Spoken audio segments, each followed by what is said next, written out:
शुक्लाम्बरधरं विष्णुं शशिवर्णं चतुर्भुजं प्रसन्नवदनं ध्यायेत् सर्वविघ्नोपशान्तये। गुरुर्ब्रह्मा गुरुर्विष्णु गुरुर्देवो महेश्वरः गुरुसाक्षात् परब्रह्मा तस्मै श्री गुरवे नमः। श्रुतिस्मृतिपुराणानाम् आलयं करुणालयं नमामि भगवत्पादं शङ्करं लोकशङ्करम्। सौन्दर्यलहरी कर्त्रे सर्वमङ्गलदायिने शङ्कराचार्यवर्याय यतिराजाय ते नमः। शिवशक्त्या युक्तो यदि भवति शक्तः प्रभवितुं न चेदेवं देवो न खलु कुशलः स्पन्दितुमपि। अतस्त्वामाराध्यां हरिहरविरिञ्चादिभिरपि प्रणन्तुं स्तोतुं वा कथमकृतपुण्यप्रभवति। तनीयां सम्पांसुं तव चरणपङ्खेरुहभवं विरिञ्चिः सञ्चिन्वन् विरचयति लोकान् अविकलम्। वहत्येनं शौरिः कथमपि सहस्रेण शिरसा हरः संक्षोभ्यैनं भजति वसितो धूलनविधिम्। अविद्यानामन्तस्तिमिरमिहिरद्वीपनगरी जडानां चैतन्यस्तबकमकरन्दश्रुतिचरी दरिद्राणां चिन्तामणिगुणनिका जन्मजलधौ निमग्नानां दंष्ट्रा मुररिपुवराहस्य भवति। त्वदन्यः पाणिभ्याम् अभयवरदो दैवतगणः त्वमेका नैवासि प्रकटितवराभेद्यभिनया। भयात्रातुं धातुं फलमपि च वाञ्छासमधिकं शरण्ये लोकानां तव हि चरणावेव निपुणौ। हरिस्त्वामाराध्य प्रणतजनसौभाग्यजननीं पुराणारी भूत्वा पुररिपुमपि क्षोभमनयत्। स्मरोऽपि त्वां नत्वा रतिनयनलेहेन वपुषा मुनीनामप्यन्तः प्रभवति हि मोहाय महताम्। धनुः पौष्पं मौर्वी मधुकरमयी पञ्चविशिखाः वसन्तः सामन्तो मलयमरुदायो धनरतः। तथाप्येकः सर्वं हिमगिरिसुते कामपि कृपाम् अपाङ्गादे लब्ध्वा जगदिदमनङ्गो विजयते। त्वणत्काञ्चीधाम करिकलभकुम्भस्तननता परीक्षीणा मध्ये परिणतशरश्चन्द्रवदना। धनुर्बाणान् पाशं सृणिमपि दधाना करतलैः पुरस्तादास्तां नः पुरमतितुराहो पुरुषिका। सुधा सिन्धोर्मध्ये सुरविटपि वाटी परिवृते मणिद्वीपे नीपोपवनवति चिन्तामणिगृहे। शिवाकारे मञ्चे परमशिवपर्यङ्कनिलयां भजन्ते त्वां धन्याः कतिचन चिदानन्दलहरीं। महीं मूलाधारे कमपि मणिपूरे हुतवहं स्थितं स्वादिष्टाने मरुतमाकाशमुपरि मनोऽपि भ्रूमध्ये सकलमपि भित्त्वा कुलपथं सहस्रारे पद्मे सहरहसि पत्या विहरसि सुधाधारासारैः चरणयुगलान्तर्विगलितैः प्रपञ्चं सिञ्चन्ति पुनरपि रसाम्नाय महसः अवाप्य स्वां भूमिं भुजगनिभमद्युष्टवलयं स्वमात्मानं कृत्वा स्वपिशिकुलकुण्डे कुहरिणी चतुर्भिः श्रीकण्ठैः शिवयुवतिभिः पञ्चभिरपि प्रभिन्नाभिः शम्भो नवभिरपि मूलप्रकृतिभिः चतुश्चत्वारिंशत् वसुदलकलाशत्रिवरय त्रिरेकाभिः सार्धं तव शरणकोणा परिणताः त्वदीयं सौन्दर्यं तुहिनगिरिकन्ये तुलयितुं कवीन्द्रा कल्पन्ते कथमपि विरिञ्चे प्रभृतयः यदा लोकौत्सुक्यात् अमरललनायान्ति मनसा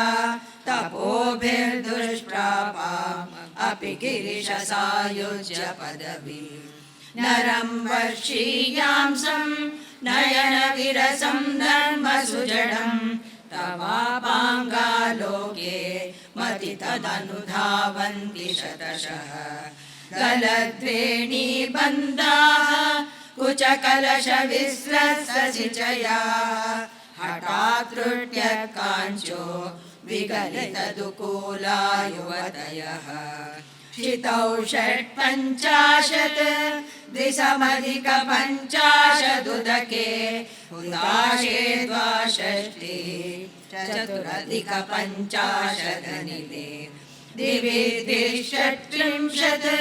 मनसि च चतुष्षष्टिरिति ये मयूखास्तेषामप्युपरि तव पादाम्बुजयुगम् शरज्योत्स्ना शुद्धां शशियुतजटाजूटमकुटां वरत्रासत्राणस्फटिकघटिका पुस्तककरां सकृन्नत्वा नत्वा कथमिह सतां सन्निधदते मधुक्षीरद्राक्षा विमधुरीणा पणितयः कवीन्द्राणां चेतः कमलवनबालातपरुचिं भजन्ते ये सन्तः कतिचिदरुणामेव भवति विरिञ्चि प्रेयस्याः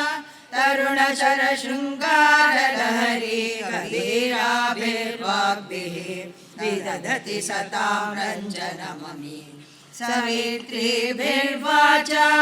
शशिमणिशिलाभङ्गरुचिभिः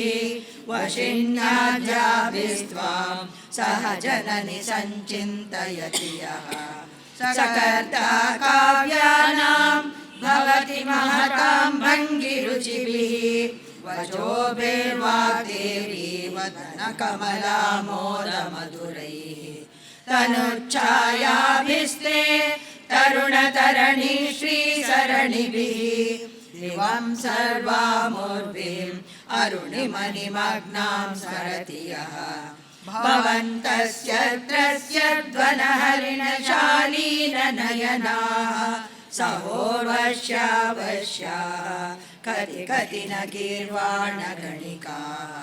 मुखं बिन्दुं कृत्वा कुजयुगमधस्तस्य दददो हरानं ध्यायेद्यो हरमहिषिते मन्मथकलां ससद्य संक्षोभं नयति वनिता इत्यतिलघो त्रिलोकीमप्याशो भ्रमयति सवीन्दुस्तनयुगाम् किरन्ति मङ्गेभ्यः किरणनिकुरुम्बामृतरसम् हृदि त्वामाधत्ते हिमकरशिलामूर्तिमिव यः ससर्पाणां दर्पं शमयति शकुन्ताधिप इव ज्वरप्लुष्टान् दृष्ट्या सुखयति सुधाधारसिरय खडिल्लेखा तन्वीं तपन शशि वैश्वानरमहीं निषण्णां षण्णामप्युपरि कमलानां तव कला महापद्माटव्यां मृदितमलमायेन मनसा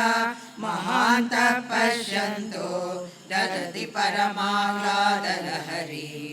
भवानी त्वं दासे मयि वितर दृष्टिं सकरुणाम् इति स्तोतुं वाञ्छन् कथयति भवानी त्वमिति यः तदैव त्वं तस्मै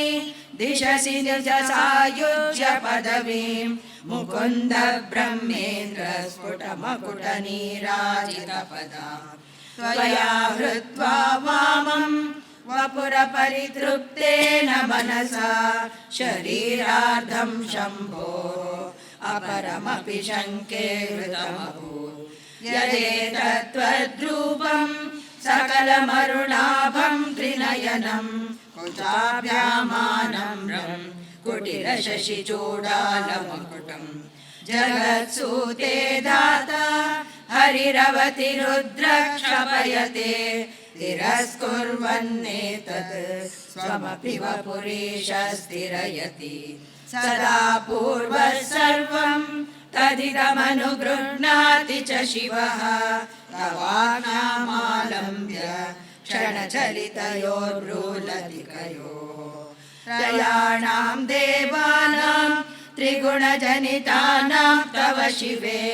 भवे पूजा पूजा तव चरणयोर्या विरचिता तथा हि त्वत्पादोद्वहनमणिपीठस्य निकटे स्थिता हेते शश्वत् मुकुलितकरोतं समकुटा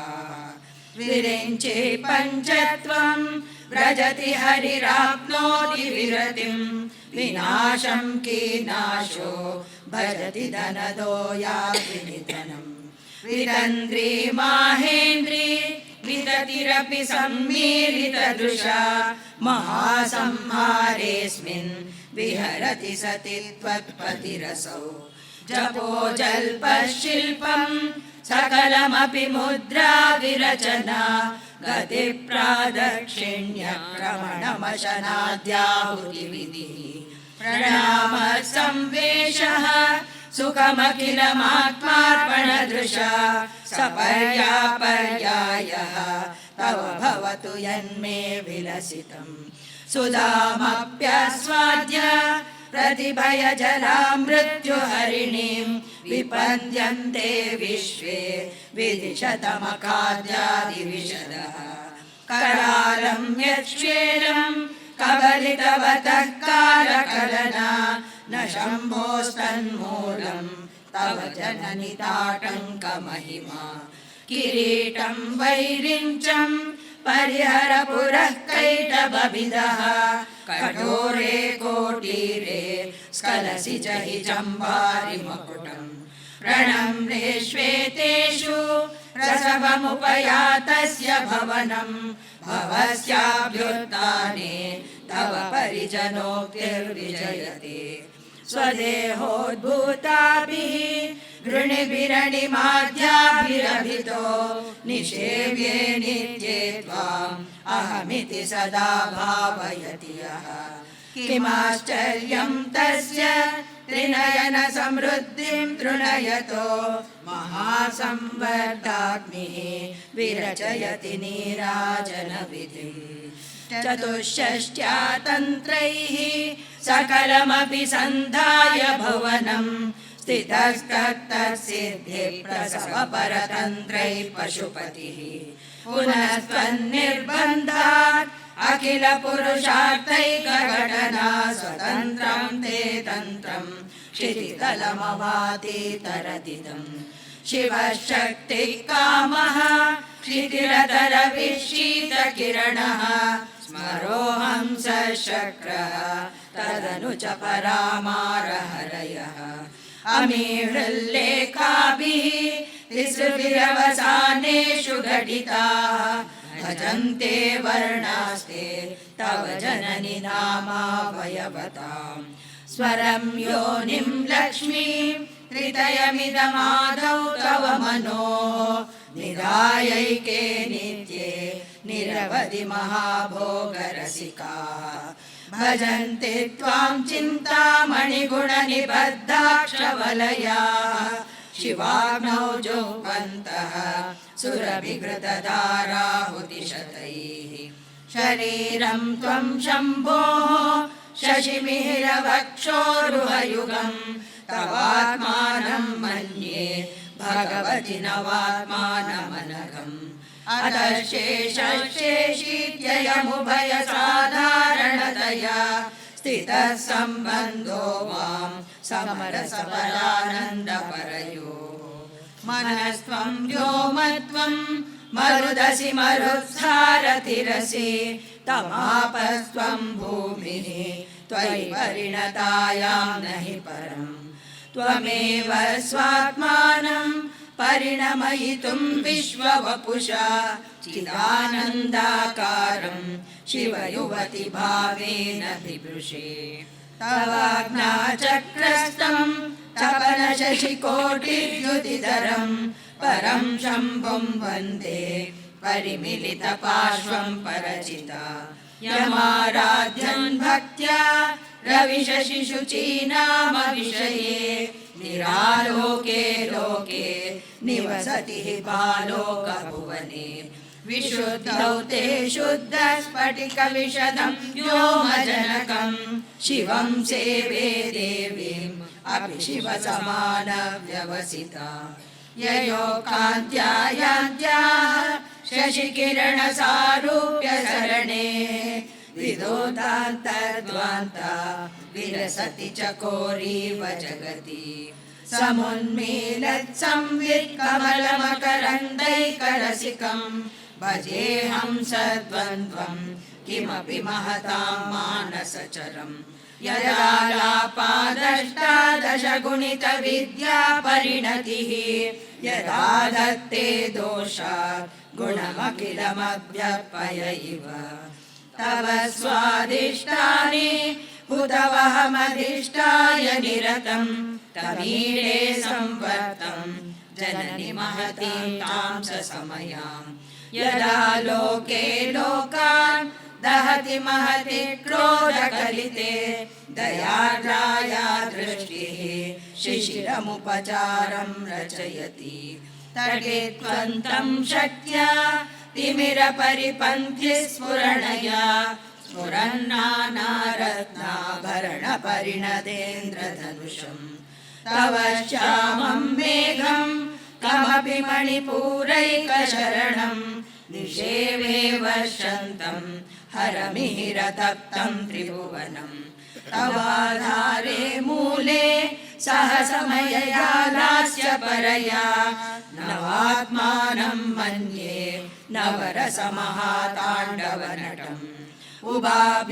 उभाभ्यामेताभ्याम् उदयविधिमुद्दिश्य दयया सनाताभ्यां जज्ञे जनकजननीमज्जगदिदम् गतैर्माणिक्यत्वं गगनमणिभिः सान्द्रघटितं किरीटं ते हैमं हिमगिरिसुते कीर्तयति यः सनीडे यच्चायाचूरणशबलं चन्द्रशकलं धनुःशौनासीरं किमिति न निबध्नाति दिशणा धुनोतु ध्वान्तं नः तुलितदलितेन्दीवरवनं घनस्निग्धश्लक्ष्णं चिकुरनिकुरम्बं तव शिवे यदीयं सौरभ्यं सहजमुपलब्धुं सुमनसो वसन्त्यस्मिन् मन्ये बलमतनवाटी विटमिना तनोतु क्षेमं नः तव वदन सौन्दर्यलहरी परिवाहस्रोतः सरणिरिव सीमन्तसरणिः वहन्ति सिन्दूरं प्रबलकबरी भारतिमिरद्विषां वृन्दैर्बन्धीकृतमिव नवीनार्ककिरणम् अरालैः स्वाभाव्यात् अलिकलभसश्रीभिरलकैः परीतं ते वक्त्रं परिहसति पङ्केरुहरुचिं दरस्मेरे यस्मिन् दशनरुचि किञ्जल्करुचिरे सुगन्धौ माद्यन्ति स्मरदहनचक्षुर्मधुरिह ललाटं लावण्यद्युतिविमलमाभाति तव यत् द्वितीयं तन्मन्ये मकुटघटितं चन्द्रशकलं विपर्यासन्न्यासात् उभयमपि सम्भूय च मितः सुधालेपस्यूतिः परिणमतिराकायिमकरः भ्रुवौ भुग्ने किञ्चित् भुवनभयभङ्गव्यसनिने त्वदीये नेत्राभ्यां मधुकररुचिभ्यां धृतगुणम् धनुर्मन्ये सव्येतरकरगृहीतं रतिपतेः प्रकोष्ठे मुष्टौ च स्थगयति निगूढान्तरमुमे अहसूते सव्यं तव नयनमर्कात्मकतया त्रिया मां वामं ते सृजति रजनीनायकतया तृतीया ते दृष्टिः तरदलित हेमाम्बुजरुचिः समाधत्ते सन्ध्यां दिवशनिशयोरन्तरचरी विशाला कल्याणी स्फुटरुचिरयोध्या कुवलयैः कृपाधाराधारा किमपि मधुरा भोगवतिका अवन्ती दृष्टिस्ते बहुनगर विस्तार विजया ध्रुवं तत्तन्नाम व्यवहरणयोग्या विजयते कवीनां सन्दर्भस्तबकमकरन्दैकरसिकं कटाक्षव्याक्षेप भ्रमरकलभौ कर्णयुगलम् अमुञ्चन्तौ दृष्ट्वा नवरसास्वादतरलौ असूया संसर्गात् अधिकनयनं किञ्चिदरुणम् शिवे शृङ्गाराद्धा तरितरजने कुत्सनपरा सरोषा गङ्गायां गिरिशचरिते विस्मयवती हराहिभ्यो भीता सरसिरुह सौभाग्यजयनी सखीषु स्मेराते मयि जननि दृष्ट्या सकरुणा गते कर्णाभ्यर्णं गरुदैव पक्ष्माणि ददति पुराम्रेतुश्चित्तप्रशमरसविभ्रावणफले इमे नेत्रे गोत्रादलपतिकुलोत्तं सकलिके तवा कर्णाकृष्णस्मरशरविलासं कलयतः विभक्तत्रैवर्ण्यं व्यतिकरितलीलाञ्जनतया विभाति त्वन्नेत्रत्रिदयमिदमीशानदयिते पुनःस्रष्टुं देवान् द्रुहिणहरिरुद्रानुपरतान् रजसत्त्वं बिभ्रत् तमिति गुणानां त्रयमिव पवित्रीकर्तुं नः पशुपतिपराधीनहृदये दयामित्रै नेत्रै अरुणधवलश्यामरुचिभिः न दर्शोणो गङ्गा तपनतनयेति ध्रुवममुं त्रयाणां तीर्थानाम् उपनयसि सम्भेदमनघम् निमेषोन्मेषाभ्यां प्रलयमुदयं याति जगति तवेत्याहुः सन्तो धरणिधर राजन्यतनये त्वदुन्मेषा जातं जगदिदमशेषं प्रलयतः परित्रातुं शङ्के परिहृतनिमेषास्तवदृशः तवाभरणे कर्णे जपनयन पैशून्यचकिताः निलीयन्ते तोये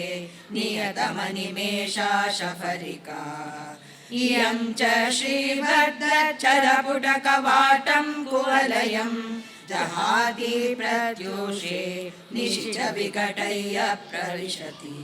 दृशाद्रागी यस्य दरदलितनीलोत्पलरुचा दवीयां संदीनं स्नपय कृपया मामपि शिवे अनेनायं धन्यो भवति न च ते हानिर्यथा वने वाहम्येव समकरनिपातो हिमकरः अरालं ते पालीयुगलमगराजन्यतनये न केशामाधत्ते कुसुमशरकोदण्डकुतुकम् तिरश्चीनो यत्र श्रवणरसमुल्लङ्घ्य विलसन् अपाङ्गव्यासङ्गो दिशति शरसन्धाननिषणाम् स्फुरद्गण्डा भोगप्रतिफलितताटङ्कयुगलम् चतुश्चक्रं मन्ये तव मुखमिदं मन्मथरथम् यमारुह्य द्रुह्य तव निरतमर्केन्दुचरणम् महावीरो मारः प्रमथपतये सज्जितवते सरस्वत्या सूक्तिः अमृतलहरी कौशलहरी पिबन्त्या शर्वाणि श्रवणचुलुकाभ्यामविरलम् चमत्कारश्लाघाचलितशिरसः कुण्डलगणो झणकारैः सारैः प्रतिवचनमाचष्ट इव ते असौ नासा वंशः तुयिनगिरिवंशध्वजपटी त्वदीयो नेदीयः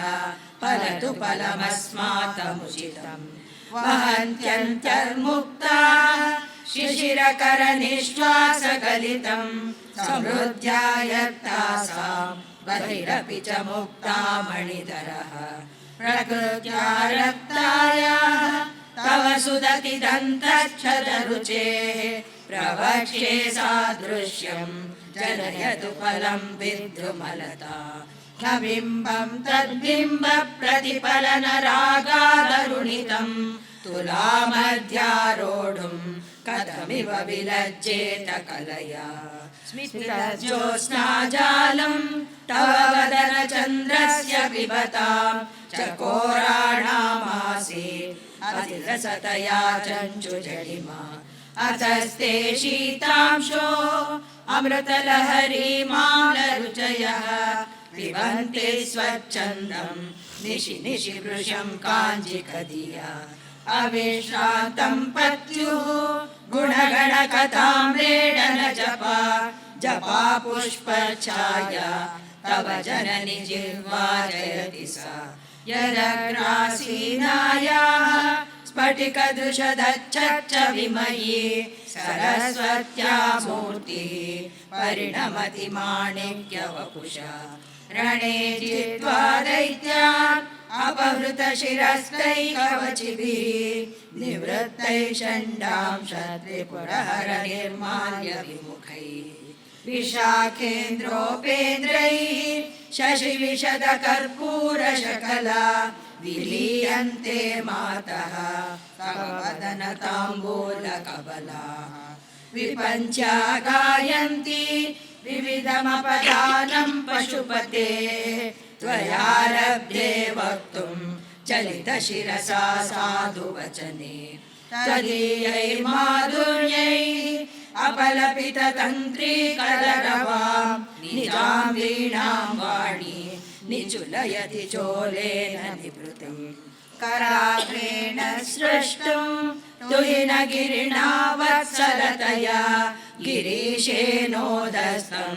मुहुरधरपानाकुलतया करग्राह्यं शम्भोः मुखमुकुरवृन्तं गिरिसुते कथं कारं ब्रूमः तव चुबुकमौपम्यरहितम् भुजाश्लेषा नित्यं पुरदमयितुः कण्टकवती तवाग्रीवाधत्ते मुखकमलनालश्रियमियम् स्वतः श्वेता काला गरुबहुलजम्बालमलिना मृणालीला नित्यं वहति यददोहारलतिका गलालेखास्तिस्रो गतिगमकगीतैकनिपुणे विवाहव्यानद्ध प्रगुणगुणसंख्या प्रतिभुवः विराजन्ते नानाविधमधुररागाकरभुवां त्रयाणां ग्रामाणां स्थितिनियमसीमा नैव ते मृणाली मृद्वीनां तव भुजलतानां चतसृणां चतुर्भिः सौन्दर्यं सरसिजभवस्तौति वदनैः नखेभ्यः सन्त्रस्यन् प्रथममदनादन्दकरिपोः चतुर्णां शीर्षाणां सममभयहस्तार्पणधिया नखानामुद्योतैः नवनलिनरागं विहसतां कराणां ते कान्तिं कथय कथयामः कथमुमे कयाचिद्वा साम्यं भजतु कलया हन्तकमलं यदि क्रीडल्लक्ष्मी चरणतललाक्षारसचणम् समं देवी स्कन्दद्विपवदनपीतं स्तनयुगं कवेरं नक्केदं हरतु सततं प्रस्नुतमुखं यदालोक्याशङ्काकुलितहृदयो हासजनकः स्वकुम्भौ हेरम्बः परिमृशति हस्तेन झटिति अमूते वक्षोजो अमृतरसमाणिक्यकुतुपौ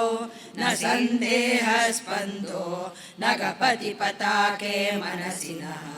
पिबन्तौ तौ यस्मात् अविदितवधूसङ्गरसिकौ कुमारावध्यापि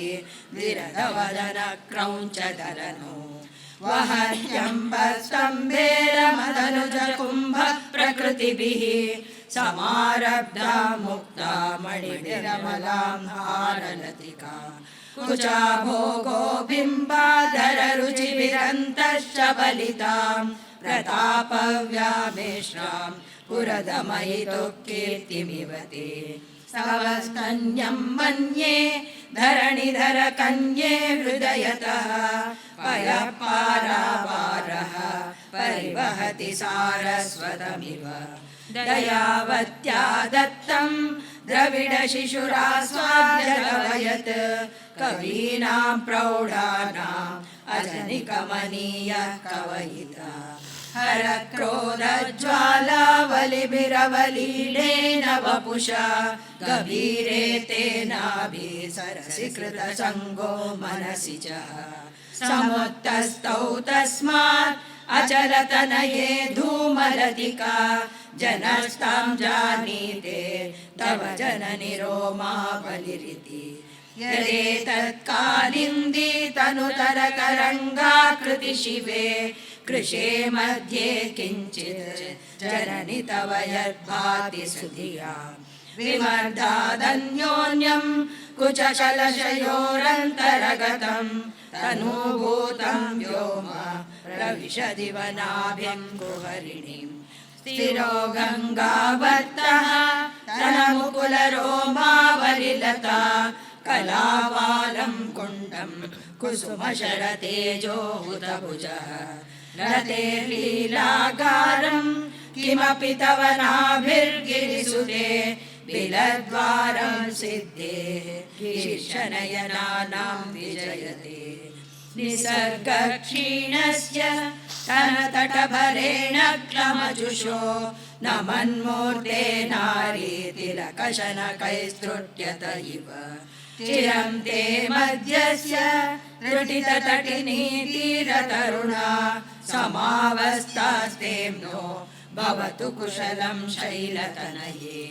कुचौ सद्य स्विद्यत्तटघटितकूर्पासविदुरौ कषन्तौ दूर्मूले कनककलशाभौ कलयत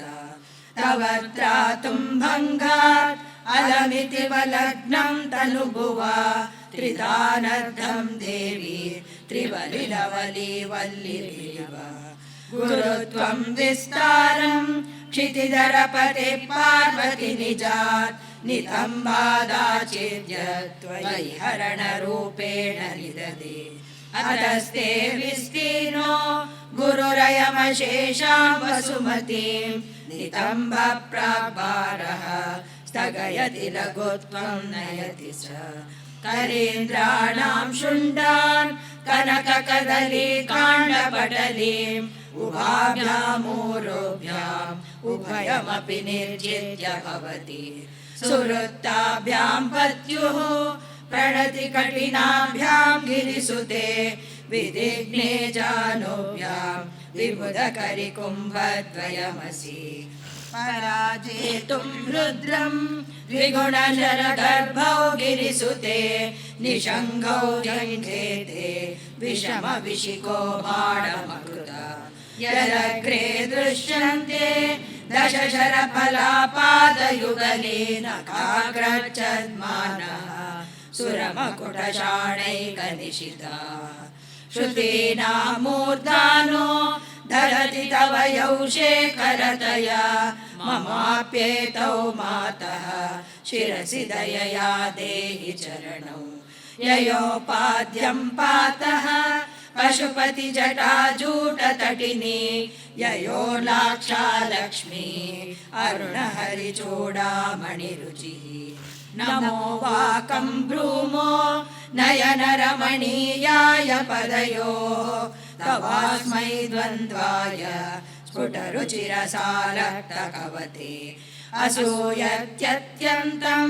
यदभिहननाय स्पृहयते पशूनामीशानः प्रमदवनकं केलितरवे मृषा कृत्वा गोत्रस्खलनमत वैलक्ष्म्यनमितं ललाटे भर्तारं चरणकमले ताडयति ते चिरादन्तः शल्यं दहनकृतमुन्मूलितवता तुलाकोटिक्वाणैः किलिकिलितमीशाननिपुणा हिमानि हन्तव्यं हिमगिरिनिवासैकचतुरौ निशायां निद्राणां निशिचरमभागे च विशदौ वरं लक्ष्मीपात्रं श्रियमतिसुजन्तौ समयिनां सरोजं त्वत्पादौ जननि जयतश्चित्रमिह किम् पदं ते कीर्तीनां प्रपदमपदं देवि विपदां पदं नीतं सर्भिः कठिनकमटीकर्परतुलां कथं वा बाहुभ्याम् उभयमनकाले पुरभिदा यदादायान्यस्तं दृशति दयमानेन मनसा नखैर्नाकस्त्रीणां करकमलसङ्कोच शशिभिः तरूणां दिव्यानां हसत इव ते चण्डीचरणौ फलानि स्वस्तेभ्यः किसलयकराग्रेण ददतां दरिद्रेभ्यो भद्रां श्रियमनिशमाह्नाय ददतौ ददाने दीनेभ्यः श्रियमनिशमाशानुसदृशीम् अमन्दं सौन्दर्यं प्रकरमकरन्दं विकिरति तवास्मिन् मन्दारस्तबकसुभगे यातु चरणे निमज्जन्मज्जीवः करणचरणश्चरणताम् पदन्यासक्रीडा परिचयमिवारब्धु मनसः स्खलन्तस्ते केलं भवनकलहं सा न जहति अतस्तेषां शिक्षां सुभगमणिमञ्जीररणितच्चलादाचक्षाणां चरणकमलं चारुचरिते गतास्ते मञ्चत्वं द्रुहिणहरिरुद्रेश्वरभृतः शिवस्वच्छाया घटितकपट प्रच्छदपटः त्वदीयानां भासां प्रतिफलनरागारुणतया शरीरे शृङ्गारो रस इव दृशां दौतिकुतुकम् अरालाकेशेषु प्रकृतिसरला मन्दहसिते शिरीषाभाचिते दृशदुपलशोभाकुचतटे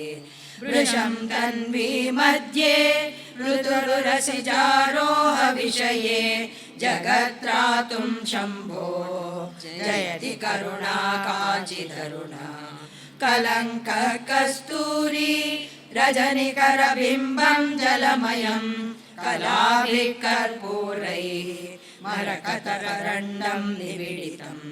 अतस्त्वद्भोगेन प्रतिदिनमिदं रिक्तकुहरं विधिर्भूयो भूयो निबिडयति नूनं तव कृते पुरा रातेरन्तःपुरमसि ततः स्वच्चरणयोः सपर्यामर्यादा तरलकरणानामसुलभा तथा हेते नीताः शतमुखमुखा सिद्धिमतुलां तवद्वारोपान्तस्थितिभिरनिमाद्याभिरमरा कलत्रं वैधात्रं कति कति भजन्ते न कवयः श्रियो देव्या को वा न भवति पतिकैरपि धनैः महादेवं हित्वा तव सति सती नाम चरमे कुचाभ्यामासङ्गः कुरवकतरोरप्यसुलभः गिरा माहुर्देवी द्रुहिण द्रुहिणीमागमविदो हरे पत्नीं पद्मां हर सहचरीमद्रितनयां तुरीया कापि त्वं दुरधिगमनिस्सीम महिमा महामाया विश्वं भ्रमयसि परब्रह्म महिषी कदा काले मातः कथय कलितालट्टकरसं पिबेयं विद्यार्थी तव चरणनिर्णेजनजलं प्रकृत्या मूकानाम् अपि च कविताकारणतया कदा दत्ते वाणी मुखकमलताम्बूलरसताम् सरस्वत्या लक्ष्या गिरिहरिसपत्नो विहरते रते पातिव्रत्यं शीतलयति रम्येण वपुषा चिरञ्जीवन्नेव क्षपितपशुपाशव्यतिकरः परानन्दाभिज्ञां रसयति रसं त्वद्भजनवान् प्रदीपज्वालाभिः दिवसकरनीराजनविधिः सुधासूतेश्चन्द्रोपलजलवैराग्यरचना स्वकीयैरम्भोभिः सलिलनिधि सौहित्यकरणं त्वदीयाभिर्वाग्भिः तव जननि वाचां स्तुतिरियं त्वदीयाभिर्वाग्भिः तव जननि वाचां स्तुतिरियं तव जननि वाचां स्तुतिरियम् शिवशक्त्या युक्तो यदि भवति शक्तः प्रभवितुं न चेदेवं देवो न खलु कुशलः स्पन्दितुमपि अतस्त्वामाराध्यां हरिहरविरिञ्चादिभिरपि प्रणन्तुं स्तोतुं वा कथमकृतपुण्यप्रभवति।